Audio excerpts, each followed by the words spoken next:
We're coming out of the gates hot with this episode. First of all, we're going to learn about why Chris chose the boots that he went with.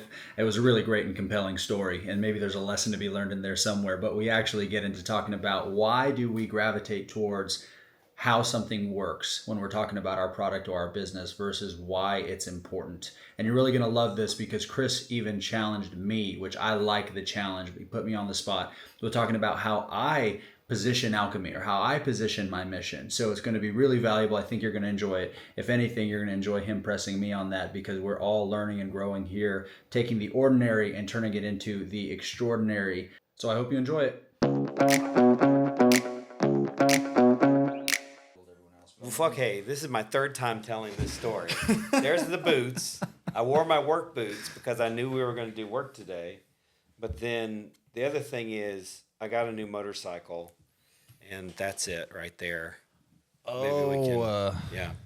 Actually, I got two new motorcycles since, and so that's. I missed the all black though. I know. It's fire. It's a great look. This has some incredible upgraded features, but my wife was under the impression that I needed a new motorcycle, which is very rare in wifing. Your wife is amazing. And here's the second motorcycle. I got this on Friday. Your wife used to hang out with my wife. Yeah. What's this one for? That one I got. Well, the backstory on that is I have a friend that was in a bit of financial pinch. This is a good one. And so anyway, he needed a little money, and he had this motorcycle. He wanted to sell it. So I probably paid too much for it. But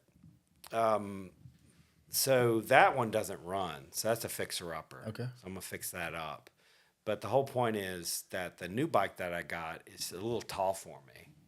So to go through the brain damage of lowering the bike, it's a lot. Or you just buy boots with a platform on it. and I was like, so I bought them, and I rode my motorcycle here for the recording, and it's perfect. Lower the bike or raise the Chris. Yeah, I mean, it was the greatest short person hack ever. There's a lesson in there somewhere, but I'm not even gonna dig for it. Not even gonna mess with it right now. But I saved a ton of money because the thing was, when you lower a motorcycle, you have to actually mess with the suspension. Everything. And it messes with the lean, and it messes with the balance. And I'm like, God, I don't want to go down that. But I was literally on my tippy toes, 930 pounds on my tippy toes. Yeah, it just was an uncomfortable place. But now I'm flat-footed. There you Thanks to, should we give a shout-out and see if they'll do a little advertising with us? Eventually.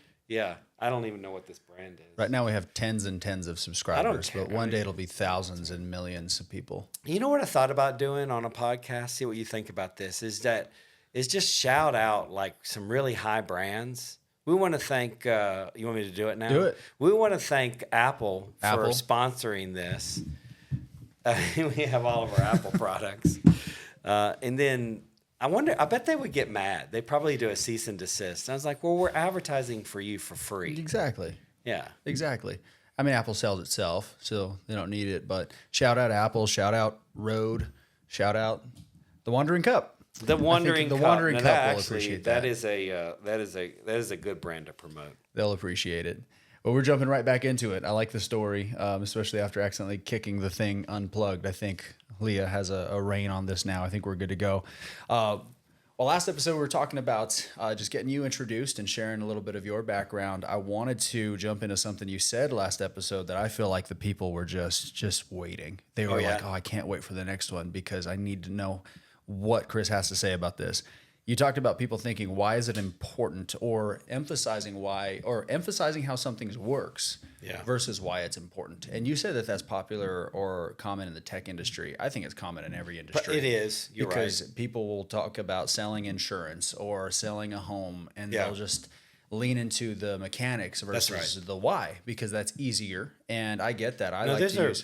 There's a fundamental reason why they do that. Why is that? And the fundamental reason is, as an entrepreneur and as a salesperson, you're in your stuff all day, every day. You're under the hood, you're in the details, and it's everything that you think about. So what happens is when someone accidentally asks you what's going on in your life, you want to tell them about all the details that you're working on. You want to tell them about how the thing is built, because that's important to you. it's not important to the customer. And that's the thing that you have to make the disconnect from. And you have to start looking at it from their perspective. Well, correct me here, and I'll open myself up to guidance as well. I like to tell stories when someone asks, well, how's Charlotte?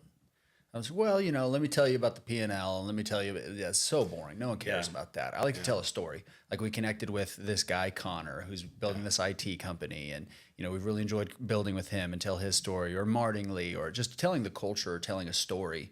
For me, it feels more comfortable, but I also feel like it connects more with the person, even though most people are just asking, how's it going, to be kind, but actually telling a story. What's your approach when people would ask you, how's that little tech company that you started? How's that going? What would you share?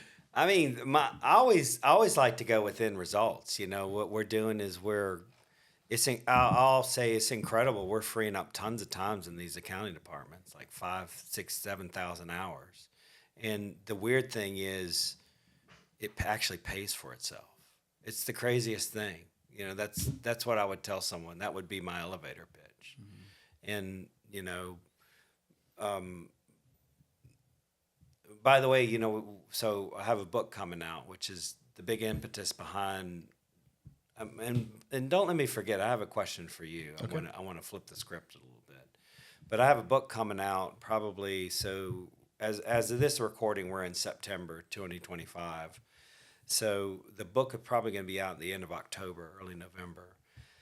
And as I said on the last episode, I'm looking for a place to put all of that information. So I'm trying to work out my elevator pitch on the book. And, the whole book presents a theory that says that if you have a great idea, that's less relevant than having the ability to execute, communicate, read the room, do all of what people call intangibles.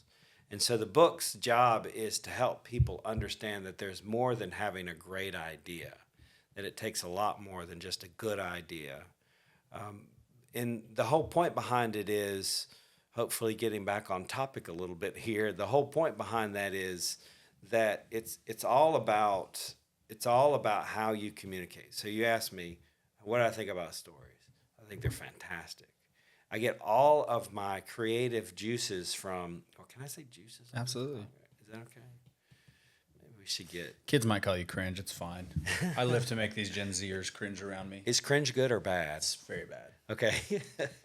I treat it like it's good. It's almost a goal for me. But we need to have a special guest on this podcast, my 22-year-old daughter. Okay. Because she asked me if I knew what these terms are. She has a list of terms that she can ask us.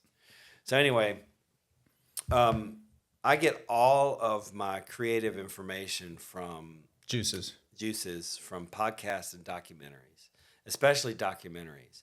I'll consume 1 or 2 a week.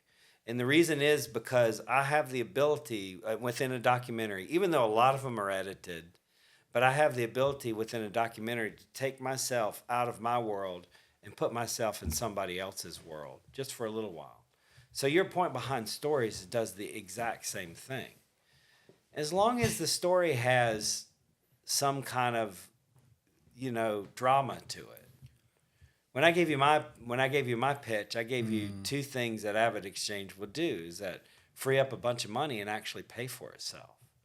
And that's enough free up a bunch of time and actually pay for itself.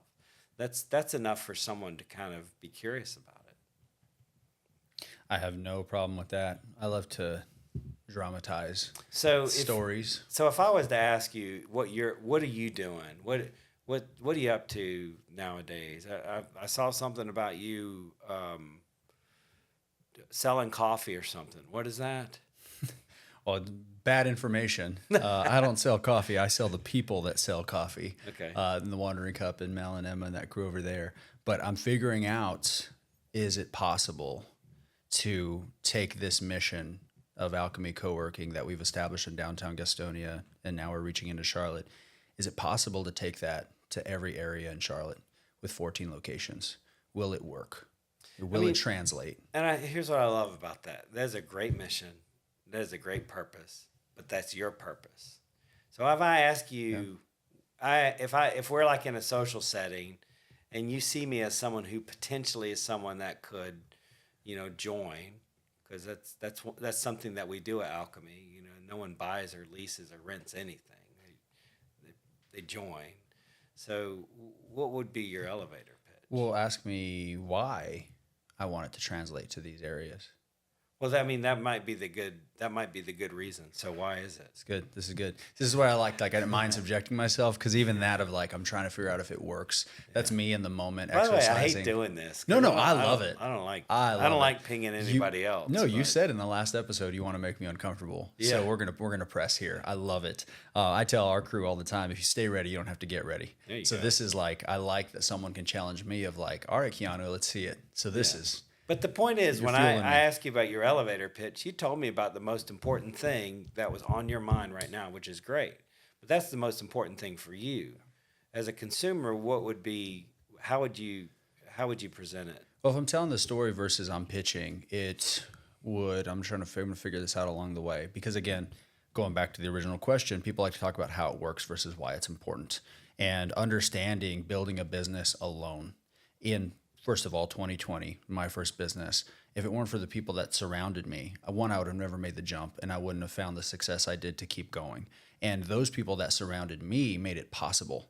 And that's what inspired me to create that place for the next person. So when I talk about other location, or I talk about co-working, and I know you heard me say we just met at this networking event, co-working, and you probably thought WeWork or others. When I talk about co-working, it's about the community and the people. Who are you surrounding yourself with? Not just by happenstance. You might meet someone at a co-working space like you might meet someone at the gym. At Alchemy, we're intentionally connecting every ounce of our decisions, of our actions, whether it be infrastructure or otherwise events. It's all very intentional to drive connection and collaboration. It's not space that we're selling. It's the connection, and you happen to get some space. So you're not building alone. Who do you celebrate with? You know, you're a business owner, you're an entrepreneur. When you landed that last big deal, who did you call? Because you're alone right now. Yeah. Who'd you call to celebrate? Because you know, like I know, your spouse doesn't quite get it in the same way that a fellow entrepreneur does. That's right. Also, who do you call when you say, man, I've really had a tough month, and it's one of those months that makes me question why I'm even doing it? Who do you call? Well, if you're plugged in at Alchemy, you always have that person. Yeah. I love that. All right, give me a grade, A through F. It was a lot of words. Okay. All right. But the thing is that what you just did was a really good response to your initial elevator pitch. So if I had to craft an elevator pitch for Alchemy, they say, well, what are you doing at Alchemy? And so we're changing the way people work. And so that's somewhat provocative, you know. I always like to do something that's a little bit, but then they'll go, okay, how are you changing the way that people work? And then everything that you just said just fits so perfectly, because that gives color to that. But you still can't give it all away. You still have to have a little bit to where they can. And the point is, we want to get them to a point where they say, well, why don't you come down and check it out for yourself? And that's the big reason to have the qualifier. You know, it's you should just go experience it for yourself.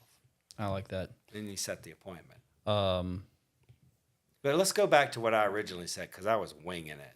One, this is good stuff. This is really good stuff. Okay. And the Alchemy partners are going to be thrilled to see you press me like that. So keep going. I hate to do it. I No, really please do. don't. But you know, if we're at an event, you see somebody and they say, Keanu, what are you up to now? What's your reaction? We're changing the way people work. Okay. Just are you taking people out of the office? Or are you putting them back in the office? Or what do you mean by you're changing the way people work? It just depends. Now, this is what I would literally do. Do it. Is that okay? What are you up to? I mean, that's good. That's good. Now, when someone says, well, what are you doing? We're changing the way people work. We're just changing the landscape of work. Because, by the way, you know, work in the last 5 years has been more disrupted than at any period in time in history. Because work, if you think about the history of work, it's always had these super little gradual steps that are unrecognizable. By the way, that's called creative disruption. We can get into that one day. That was a big part of my class. But the principle of creative disruption is that there are small little innovations that happen over a long period of time, and then the human being, they just don't recognize it. As I mean, a good example is I tell people that when I was a teenager, our phone was connected to the wall. You know, and imagine having your phone connected to the wall today. How absurd is that? And I know people are listening to this podcast. They're like, "Oh, my grandparents still have a phone that's connected to the wall." My father-in-law still has a rotary dial phone, and the kids go awesome. and look at it. It never rings, but anyway, that's an example of over a long period of time, phones came off the wall, cellular capability became available. You know, think of all the things that had to happen to the point where now everyone's just got one of these. Yeah. So the work environment you're talking about has been so disrupted in the last 5 years, greater than any time. How do you think that, from your perspective, and which I value in general, but I also value because I have the curse of knowledge when it comes to how I want my vision to be articulated, and oftentimes that can lead to over explaining. And I just saw this with a tech guy last week that I was spending some time with, talking about his business, and he was I was asking him about the Charlotte area and the demographic for what he's trying to do, and I'm really talking culture and vibes. And he starts getting in the tech scene and how this tech company is doing this versus that. And I said, I asked you a culture question. You answered with a systematic question. There you go. So I value the perspective from someone like you who's close enough to know what I'm going for, but still fresh enough and wise enough to say, all right, you don't have to do all that. You could just say, we're changing the way people work. Because I would even get hung up on the word work and want to get real creative with that word. But it's good enough. You just want someone to say how. Yeah. So from your perspective, like you were saying, like work has been so disrupted. I feel like you were getting to something good there as far as bringing that up. I hope so, because if you think about it, I have two perspectives. I have the employer's perspective, which I was for a long time, and I have the employee perspective, which I was for a long time. In the two perspectives, if you think about it, the employer, let's take the employer's perspective, is that when 2020 happened, we had 1,800 employees, and within 48 hours, we had all 1,800 of our employees at home and productive, and productivity went up for a little while. And then it flattened out. It never went down, but we were just excited to see that uptick, and everyone was excited about working from home, and everyone was excited about walking their dog during lunch and, being with their families and things like that. And I was too, by and large. I was a little uncomfortable with the whole thing. But then it got to a certain point where employers wanted people back together again. And for multiple reasons. One reason is because they want to control them. They just want to have eyes on them. They want to make sure that they're doing what they need to do. But I think the big reason is because, and this goes to the employee side of it, is that the employee working at home, you can only synergize so much with your dog or your significant other or your kids, and then at a certain point you need different synergy. And so employees wanted to be back in the workforce, but then they didn't want to do the commute again. And so there was all of these angles here. They needed the synergy. They needed to be in proximity with each other, but they didn't want to commute. They didn't want to have to buy clothes again. They didn't want to have to go to the dry cleaners, poor dry cleaners. So the long and short of it is, here we are at Alchemy saying, all right, we have an option for you. So you still have the opportunity to synergize. You still have the opportunity to be flexible. And you still have the opportunity to be independent. Yeah. Everything that the home has. What's your reaction? Yeah, absolutely. I mean, we've definitely seen a little bit of it. Obviously, our target audience is more entrepreneurial than remote worker, but we have several remote workers that have been able to get plugged in. What's cool about it, though, are those that aren't. We've had some that said, my boss said I need to get a physical workspace, and you're the one closest to me. Yep. Fine. But we've had some that are like, I work from home, and I just don't like it. Like, I don't enjoy it as much. I want to be around people. I miss people. And so what I've seen going through COVID, I mean, I built a business in COVID, was a COVID baby entrepreneur type. And I really missed that. I missed the gathering of people. I liked the autonomy as well, but it just wasn't the same. So I had a friend who he's military, so again thinks very black and white. But he said, "Well, what do you tell the person that likes to work from home?" I said, "I don't tell them anything." Why? Yeah. They're Yeah. not our clientele. That's right. That's That's like right. trying to sell Yeah. steak to a vegan. I don't tell Yeah. them anything. They don't Yeah. like it. And he's like, "Oh, okay, that makes sense." I said, "I'm looking for the person that wants this, That's that it. wants to be in community, that wants to connect." And I believe the timing was just so ordained because I think COVID accelerated for a lot of people their desire to be connected. It's just really weird when you really think about pre-COVID and just mindsets and the way we lived our life versus now. Everything changed. Yeah. So seeing that, I thought it was time to go forward with this mission, being able to bring people in, because I really feel like people wanted to be together again. And our best partners, as we call our members, our best partners are people that missed that. And they thought, man, I thought I was doing really well alone. And then I knew something was missing and I plugged in here and everything changed. Or I didn't realize what I was getting when I came here. But now everything's changed. Not only our feeling about our work, but our revenue. We had someone that joined and increased their revenue by 30% in 30 days, just plugging into Alchemy. And so some of that was intangible and some of it was tangible because of the awareness. So going back to your point, it has been revolutionized. So we have a great hybrid of being able to have someone in a physical space. But I also think from an employer standpoint, the retention, it's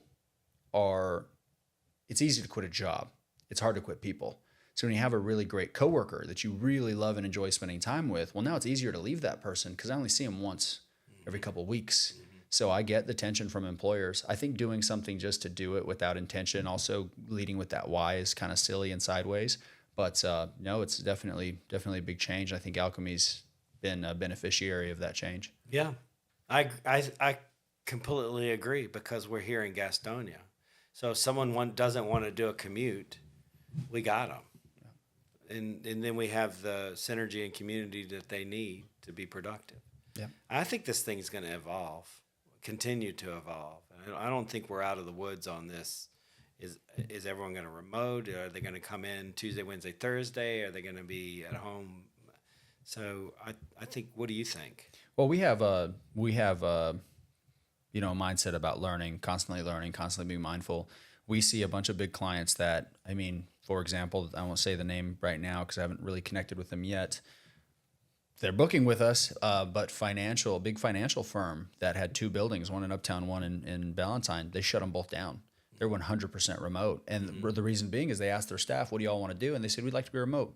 By and large, most of them. It's like, cool.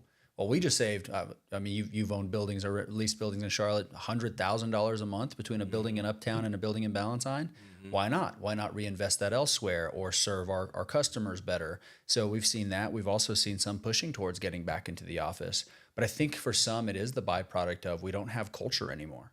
Culture is people. And if your people aren't together, you don't really have much of a culture. You do, but it's not one that you really enjoy. So I think being here at Alchemy, going back to the why do people lean on how it works versus why it's important.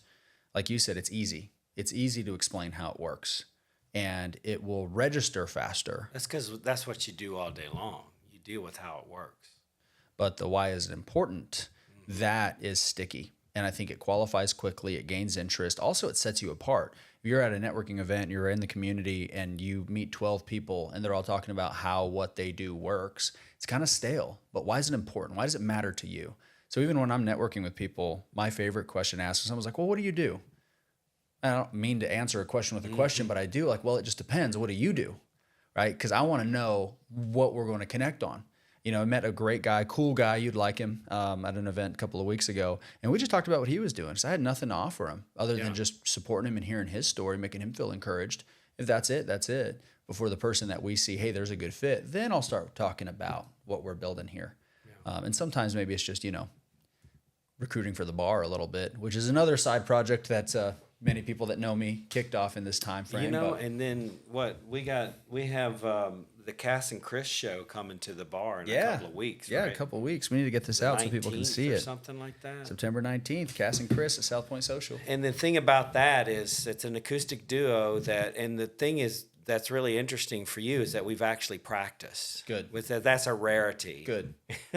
Good. Well, I'm excited to have you. Let's land this plane on this one. What's the last thing that you would share with someone? Let's say that it's a solopreneur building alone, whether it be nonprofit sales, their own business, and they keep gravitating towards how it works versus why it's important. What encouragement or challenge would you give them to leave with? Well, I definitely challenge to start thinking in terms of how. Okay, if I could just say, what is your mission, purpose, and impact on your customers?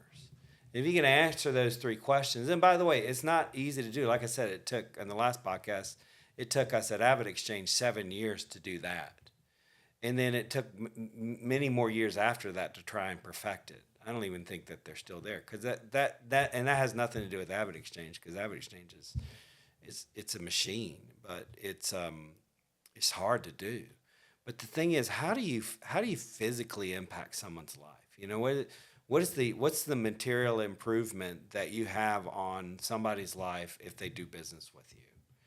And one of the challenge with that is that if you're in a commodity business where you're selling something that someone else is selling, it's exactly the same, then you got to shift over into service and delivery, and you got to look way outside of the things that you're comfortable in looking outside of. So what's your mission, purpose, and impact? And then lead with that. Love it. I appreciate it. Let's go ride a motorcycle or something. Let's go. All right, y'all. Don't forget, Alchemy Sessions are coming up starting in October 2nd. We're going to be talking about convergence theory. That's right. Chris's very own theory, his baby, if you will. That's I'm right. excited to go through this. November 6th and then December 4th. And these Alchemy Sessions will be hosted at Alchemy CLT. There's more information. Wherever you're watching this, whether it be a clip on Instagram or on YouTube or you're podcasting, there's going to be information for you to find how to get plugged in there and spend some time with Chris. You too can spend time building your business with Chris Elmore. Let's go. Thanks, Chris. Thank you.